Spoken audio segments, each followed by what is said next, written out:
با دوستان همدرد باش، چون خاک باش و گرد باش.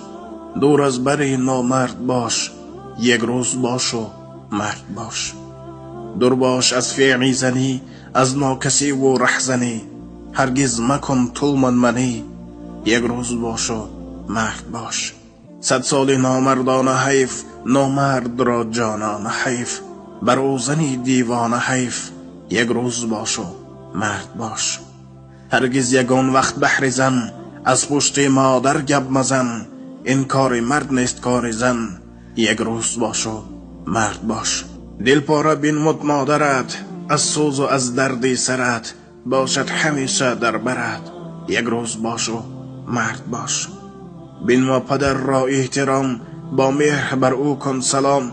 با هستیش داری تو نام، یک روز باش و مرد باش. از فعل نامردانگی، کردند همه بیگانگی. ماندی چو مرغ خانگی، یک روز باش و مرد باش.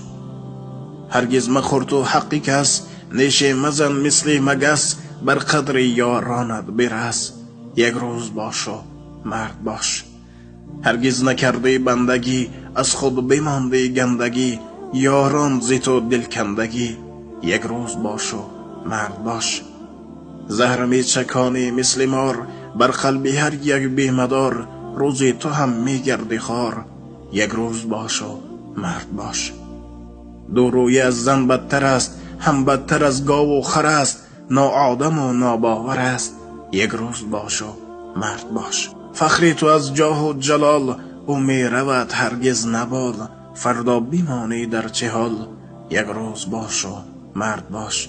نعمت بدان از کردگار، فرزند و پول و مال و یار. آخر خزان گردد بهار، یک روز باش و مرد باش. دوری مجوی تو از نماز، گوی بر خدا راز و نیاز. درهای رحمت بر تو باز، یک روز باش و مرد باش. از شر شیطان کن حذر، بر سوی رحمان کن نظر. دنیا نمی ارزد بزر، یک روز باش و مرد باش.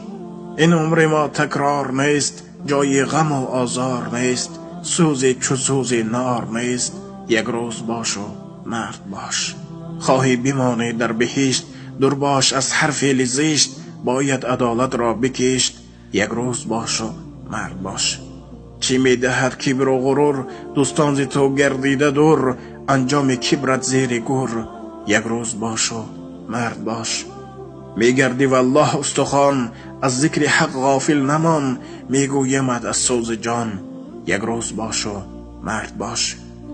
محکم پری گیرد ثواب، نظمش اگر یک قطره آب. داری تو حقی انتخاب، یک روز باش و مرد باش. با دوستان همدرد باش، چون خاک باش و گرد باش. دور از بر نامرد باش، یک روز باش و مرد باش. واقعا عزیزان دل، چه خیلی که در تمام سبهای پیشینه گفته بودیم و باز خواهیم گفت. برادران و خواهران اهل اسلام من، این مال و دنیا، این سر و سولت در روز محشر هیچ قدری ندارد.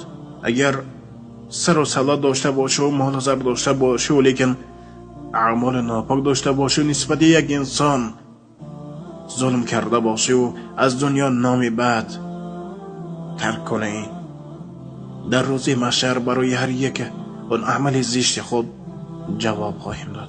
الهی الله سبحانه و تعالی آخرتی هر یک ما و شما را به خیر گرداند. لیکن در حقیقت امروز بسیار هستند جوان پسرانی که امروز با هر راه ها صاحب دوستم گشتند و دیگه اون دوستان اون یاران خود را قدر نظر نمی کنند. ای بنده، ای برادر، ای فرزند آدم، تکرار با تکرار میگویم که الله سبحانه و تعالی در قرآن عظیم میفرماید: بسم الله الرحمن الرحیم، فمن یعمل مثقال ذره خیرا یره. ای بنده، در خاطر دار که به هر ذره کار خوب مکافات خواهی گرفت.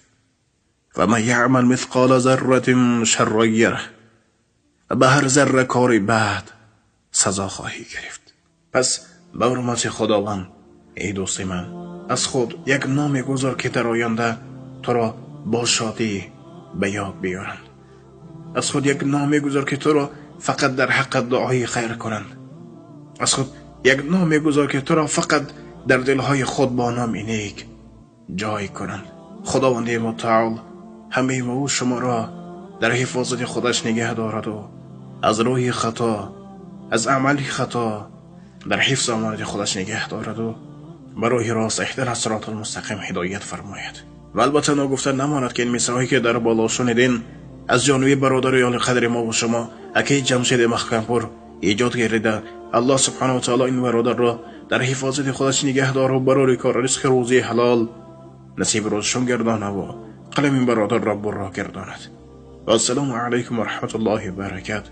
با احترام دوست برادر شما امید رحمت. الله تبارک و تعالی یار نگهبانی همه شما.